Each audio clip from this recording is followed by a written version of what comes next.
आई हो। हाँ तो गजब पूजा होता है भैया। हमारा गाँव जग भी बैठल बा, परिक्रमा करत तारी सो लड़की बा। अरे वाह, अरे ब्लूटूथ लगा के टच वाला मोबाइल कौने जगह धरल बा बतावे ला कि नहीं बा भाई लोग। और बतिया परिक्रमा माता जी का ध्यान रखे के चाही तो कहतरी कि कहाँ हो जी, जल्दी से आओ, मैं परिक्रमा कर रही हूँ। वाह रे भक्ति और वाह रे पूजा, क्या कलयुग में यही मर रहे हैं एक दूजा। अब वही सदवा मोबाइल रहा तो ठीक रहा है भाई लोग। जोहिया से टच चल गए तब से तो एकदम गचा गच हो गई हस। रात भर सुतत नहीं सो इंस्टाग्राम फेसबुक में बिजी। वाह रे वाह, इंस्टाग्राम फेसबुक में बिजी। अब बतियाव तड़ी सो यार से कह तड़ी कुल का हो दीदी, का हो दीदी।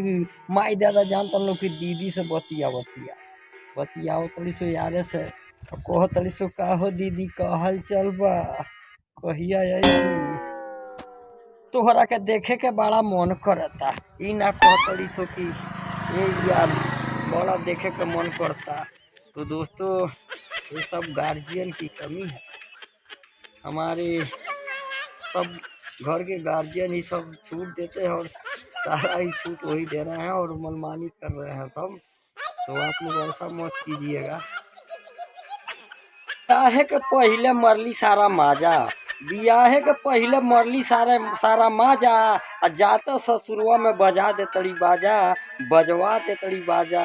ऐसे कि जो नैहर के खिलाड़ी रही तो ससुरा में का करिए भाई। बियाहे के पहले सारा माजा मार ले तड़ी सो, आ जाके ससुरा में सती सावित्री बोल तड़ी सो। हे भाई, ये दुनिया में सभे ना, लेकिन 100 में 80 जरूर होता, 100 में 80 जरूर होता।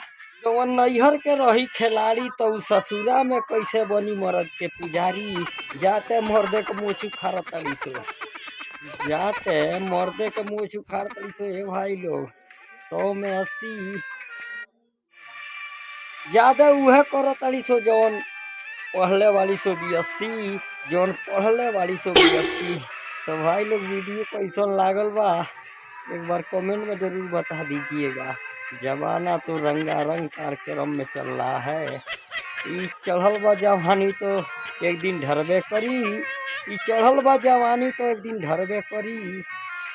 तो तनो मारल माजा, एक दिन नशा तो उतरबे करी, एक दिन नशा तो उतरबे करी।